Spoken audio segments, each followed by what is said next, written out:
gotta go to my second job tonight. You gotta be here so you can watch your sister.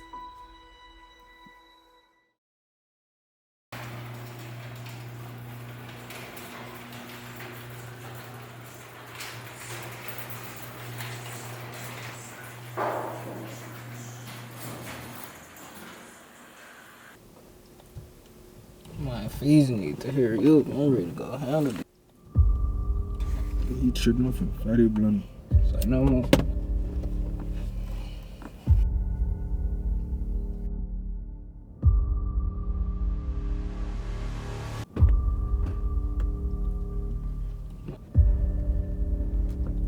Hey, Fees, you got this sweet?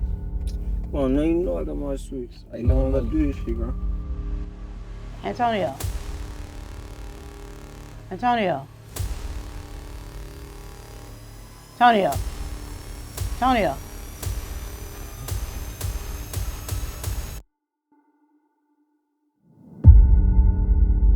So how old were you when you first held a gun? I think I was about 9 years old when my uncle first started letting me hold his gun and teaching me about it.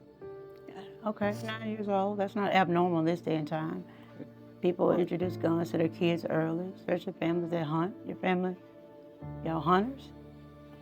Nah, we most definitely were no hunters, more like protection from those that was hunting. So, the protectors, not the hunters.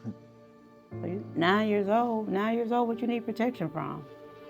But nah, I needed protection from anything and everybody. You can't trust nothing. No matter how old you are, you can't never trust nothing. All I know. You have your mama, your daddy to protect you? Yeah, I got mama, but it's like I protect mama, and we both don't know what dad is. So, Got it. So I'm assuming the gun was kind of like protection for you. yeah, basically. So the gun was here today and could talk to you. What do you believe the gun would say? Take me with you everywhere you go.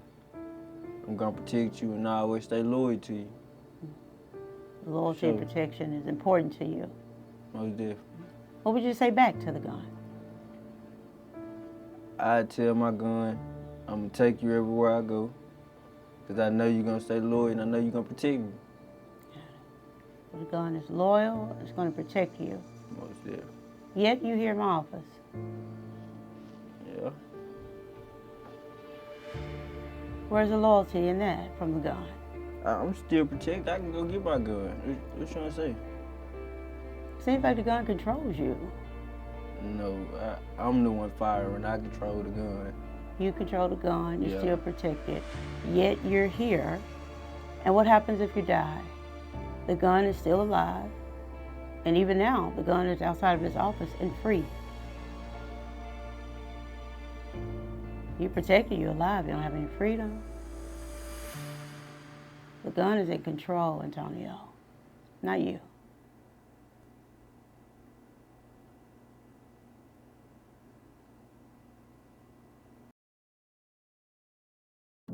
So what we have with Antonio is a trauma response manifested in 3 different ways.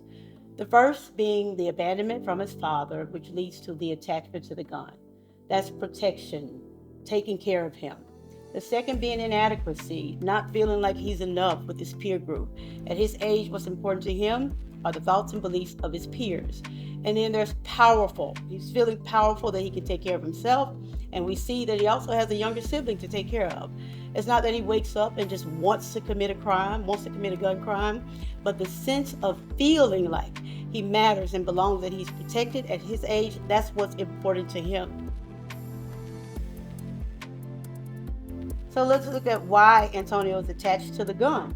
At 7 years old, his first time touching a gun, feeling like he was protected, feeling like he was safe and he was going to be okay, the gun gave him that sense of power in the absence of a father. His attachment became to the thing that was going to protect him. It's the first time he felt power holding the gun. So if you look at this from Antonio's perspective, there's a big part of him that believes the gun is his daddy. The gun is a father. The gun is a protector. If there is a crime to be committed, if he is willing to go into a dangerous place to take something that he never had. He has permission from the gun that's like a father figure. That's his loyalty. That's what he's loyal to. He's never had that. It's not about wanting to commit a crime. It's about the protection to survive, to get what he believes he wants, needs, and deserves. And in his peer group, he's a hero. In his mind, with that mindset, he doesn't have a choice. He simply does not have a choice. The world feeds you. You got to make it happen by whatever means necessary. That's the means necessary that he's choosing. He has permission as long as he has the gun. That's what's giving him permission. It's, again, so much more than the manifested data that says these kids are committing crimes. They're after something that's relational. And we should know that relating to things is really not a thing. That's where the community you come in. We have to relate with other people. And we can't correct young people until we comfort them first. That's where suspending judgment comes from. That's where extending grace comes from. That's where listening to with intent, that's where it comes from. It comes in the comfort to the stories that these kids, the lived experiences, the places that they come from.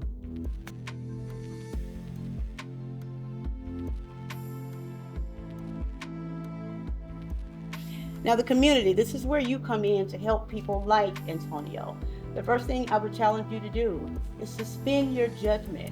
There's so much that comes from behind these stories, not the manifested crime. Suspend your judgment. The way you do that, reverse roles with him. What if you were in his physical shoes, dealt the same hand? You probably make some of the same decisions.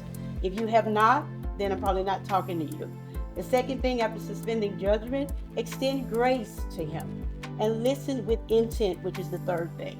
When we can stop treating these kids as prime numbers or the gun as some mode to kill or steal, and look at the sentiment behind the wounded person, the child behind, and tend to that, maybe the world will be a better place.